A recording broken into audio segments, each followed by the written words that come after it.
Mr. Speaker, having no more members of the minority. Mr. Speaker. Bago matapos ang deliberasyon sa budget ng Department of Health, bahagya pang nagkatensyon nang biglang agawin ni Agri Party List Representative Wilbert Lee ang mikropono kay Northern Samar Representative Paul Daza. Gusto pa sanang magtanong ni Lee tungkol sa pondo ng DOH na huling tinalakay sa plenaryo kagabi.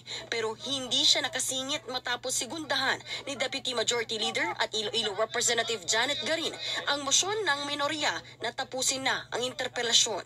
We join the minority in their motion to terminate the period of debate. So move, Mr. Speaker. Joint motion to terminate interpellation to the proposed budget of the Department of Health. Is there any objection? The chair Mr. Speaker, I hears have a none. motion ruling, Let me please. question the Interpellations on the proposed budget of the Department of Health is hereby Let me terminated. question the forum, Mr. Speaker. Session suspended.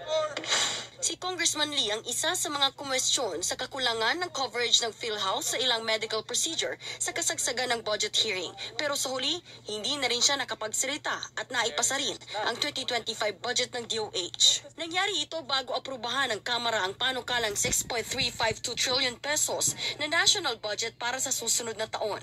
House Bill number 10800, the General Appropriations Bill for fiscal year 2025 is hereby approved on third and final reading. Congratulations.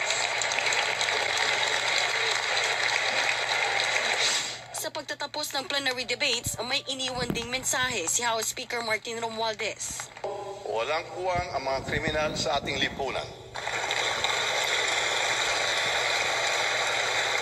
Hindi natin papayagan na maghari ang mga Panginoon at alagad ng kadiliman at kasamaan sa ating bansa.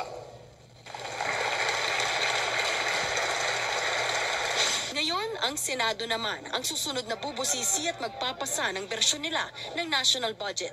Pagkatapos, pag-iisahin ang bersyon ng Senado at Kamara sa Bicameral Conference Committee. Saka ito pipirmahan ng Pangulo para tuluyang maging batas ang pambansang pondo.